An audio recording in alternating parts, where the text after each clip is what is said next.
Hey, welcome back to the program. If you're just tuning in, this is Real Estate Chalk Talk. We're broadcasting from the Rack Shack Barbecue Studio. I'm Keith Hittner Sr. here in the studio with Kelvin Kaemingk, the Money Man, and you can reach Kelvin directly at 651-231-2500. Fritz Taylor is in, substituting for Keith Jr., and we're going to turn our attention away from politics, which we had the last segment, so thank goodness for that.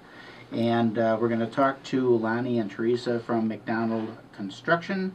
Welcome to the program, guys. Good morning. Good morning. So tell us a little bit about, just give us some background about McDonald Construction, where are they located, and how long has the company been around? How long have you been in business? McDonald Construction's located in Apple Valley. That's our main office. Excuse me. Right across the street from Paradise Car Wash. Okay. And okay. The owner is Bob McDonald. He's been in business since 1978. 78, that's a long time. So your construction company then is do new builds, remodeling, or what kind of work do you do? Our primary focus has always been new construction. Okay. There's been many years that people would contact McDonald Construction and request remodeling, or we've built many houses without finished basements. They contact us, can you come back and finish our basement? And we just say, no, we don't do that. Okay. Sorry, but our primary focus is custom new homes. Okay.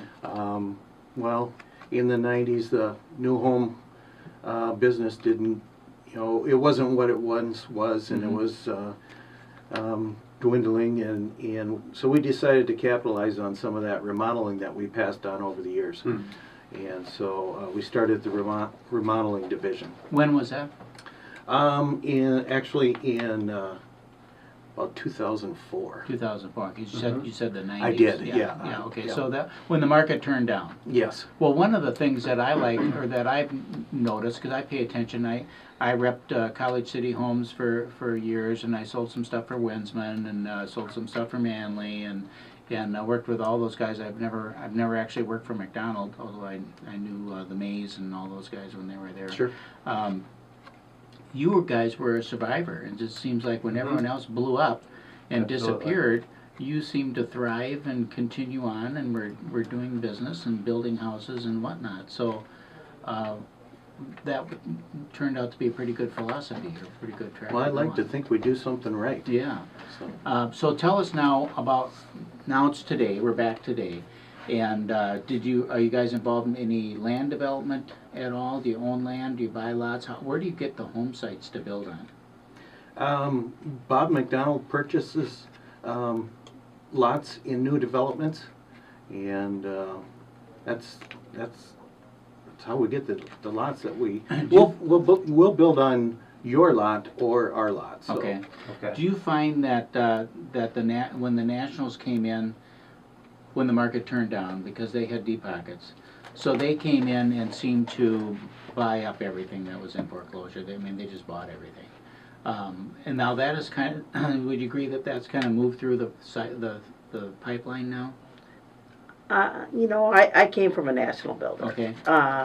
And they have, but there's still a need for the small custom builder. Oh, I agree with you. I'm just thinking from getting a place to build a house, it's kind of challenging, because there isn't a lot of dirt around that isn't already controlled by somebody. Well, and as far as the land, there are still developers out there, and Bob is actually working on a little piece in Egan also with somebody else. But there are developers out there that will cater to the small custom builders. There's an area in Victoria where there was 60-something lots, Wasserman, that 4 builders went in and were building out there. By the golf course out there? Or? Right on Lake Wasserman. Okay. Also, the teardowns are big too. Yeah. Coming in, and people have their own lots. There's just areas where you want to be, and there's not developments going on. So we're doing some in Edina right now. We've done some in Burnsville, all over on a lot of these lake lots. So the opportunities just seem to come, and because Bob McDonald has such a great reputation, He does. and he's a good solid quality builder, there are people that come to him and offer him these opportunities. So when you're doing these teardowns, because we do a lot of financing, especially in Edina, with a lot of the teardowns with American Mortgage and Equity Consultants. So we do a lot of new construction teardown stuff there. So are you involved in the teardown as well, or do you hire that out, or what part do you do? Do you do the whole thing? yes, we actually have a subcontractor that literally will come in and tear the house down. So that's part of the package when we give them a price. And you know, there's parameters they need to go by. We let them know what they need to get out of the house. Right. They can't leave all their furniture in there. Yeah, right. So, Always hated that couch, right? I always hated that couch, yeah. And you know, sometimes we've even brought in the Green Institute and stuff to try to salvage some of the stuff. That's great. So we do what we can, because we are a green builder also. What's that mean? First of all, we're energy efficient. We build all our houses to green path, which is a certain level of energy efficiency, and then also we look at how we can reuse and reclaim items. So what would you say if you had to characterize your target market, if your ideal client? Who is the ideal client that really fits McDonald Construction? You know, we do so many different, and I would say the ideal client is the person who really cares about the quality, because that's a place that Bob won't sacrifice, and that's what people like about him, and wants what they want. You know, there's so many builders out there, not just nationals, but even local builders that are, you know, still have their library of plans, which we also do. Right. But they really don't like to defer from that. They might move a door. I was going to ask you about that, because you said custom builder, and so there's custom and then there's semi-custom. So the semi-custom is going to have a library of plans, Right. and they'll maybe bump out a wall here and Right. put a door in there, and you know, put some outlets in different places, or rearrange the kitchen a little bit. So tell us about the process of going through a full custom design and build. Well, a full custom design, you know, literally, we set up a meeting, the salesperson and myself, and I literally draw the plan in front of them. And we work out the kinks right there. We go back, we refine it. Sometimes we'll meet again, sometimes we'll go to what we call a schematic bid set. And we literally can design a home and give them price in a couple weeks.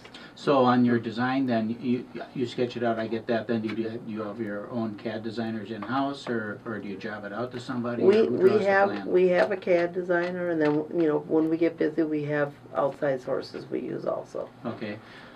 So when you're going through that whole process, then how many meetings is that typically with a person? I come in, I say, look, I want a house. I want a 2-story, 4-bedroom up 2-story.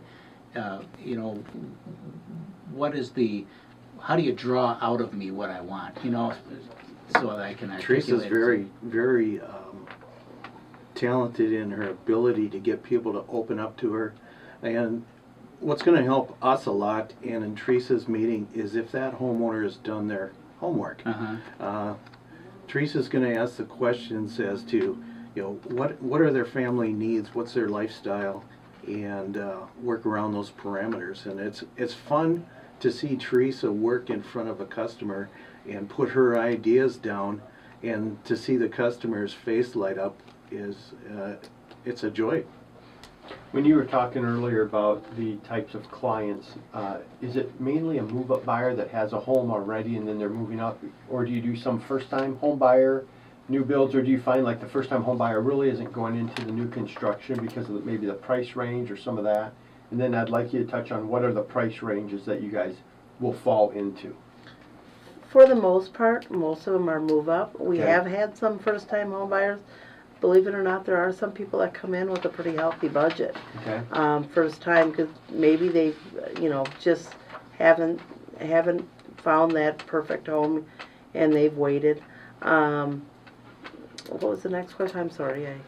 The, just the price range, kind of the different, because I'm sure it's all over the board, but yet, Right. you know, is there like, well, we typically are lower end, not lower end, but just the smaller stuff that you do tends to be around X or, I would say, you know, and Lonnie, you could jump in, we're probably the 450 up. okay? It all depends on the lot, and, you know, if they have their own tear down house only, we've been able to do under that. We've done everything from, like I said, 450 up to a couple million. What's it cost to tear a house down and haul it out? I mean, that's You know, that's relatively inexpensive. really, You'd be surprised, 15 grand, no a kidding. nice house can be completely gone, and we'll come in and. What put about in- foundation then? You pull that That's out? same, Yeah. that's gone too. No kidding. It depends on the size and the city, and if there's some things we have to do with, you know, some of the materials in there Mm-hmm. and so on.